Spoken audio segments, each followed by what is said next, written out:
চট্টগ্রামে টানা ২ দিনের ভারী বর্ষণ ও জোয়ারের পানিতে নগরের নিচু এলাকাগুলোতে ব্যাপক জলাবদ্ধতার সৃষ্টি হয়েছে।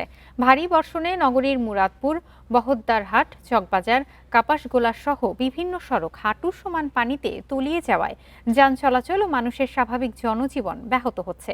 এ নিয়ে আরও জানাতে চট্টগ্রাম থেকে যুক্ত হচ্ছেন সহকর্মী অনুপম শীল। দেখা যাচ্ছে যে ভারী বর্ষণের কারণে চট্টগ্রামে বিভিন্ন জায়গায় জলাবদ্ধতার সৃষ্টি হয়েছে। সেক্ষেত্রে সাধারণ মানুষের জীবনে কতটা প্রভাব ফেলছে এই জলাবদ্ধতা, এবং প্রশাসনের পক্ষ থেকে কোনো কি পদক্ষেপ নেওয়া হয়েছে কিনা?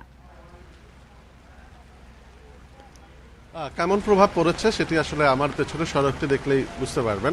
আমরা এখন কাপাসগোলা এলাকায় আছি এবং কাপাসগোলা এলাকায় এই সড়কটি ধরে সামনের দিকে অন্তত 1 থেকে 1.5 কিলোমিটার এবং এখানে আশেপাশে যে গলিগুলো আছে প্রায় সবগুলো গলিতেই এই হাঁটু থেকে কোমর পানি পর্যন্ত ডুবে গেছে এবং এর ফলে এই এলাকায় যারা মানুষজন আছে তাদের যাতায়াতে কী ধরনের ভোগান্তি সেটি নিশ্চয়ই বুঝতে পারছেন।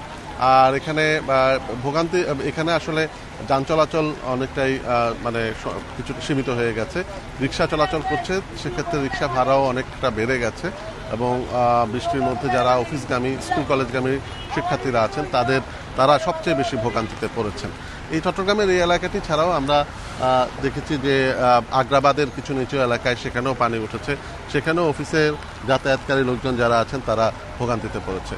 আবহাওয়া অফিস যেটি জানিয়েছে যে আজকে ভোর 6টা পর্যন্ত চট্টগ্রামে মোট 282.8 মিলিমিটার বৃষ্টিপাত তারা রেকর্ড করেছেন এবং এরপরে আমরা এখানে যেটি দেখেছি যে এই বৃষ্টিপাত আরও আগামী 24 ঘন্টায়ও থাকবে এবং এখানে ভারী থেকে মাঝারি ধরনের বৃষ্টি হতে পারে বলে এখানে এই বিষয়টি বলা হয়েছে আবহাওয়া অফিসের পক্ষ থেকে।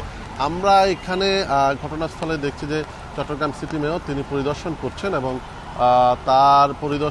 তিনি এসেছেন এবং যদিও তিনি দাবি করছেন যে এবার এই জলাবদ্ধতার ভোগান্তি বেশ খানিকটা কম, তবে জলজট যেটি তৈরি হয়েছে সেটি ঘন্টা 2-এর মধ্যে বৃষ্টি থামলেই চলে যাবে এমনটা তিনি দাবি করেছেন।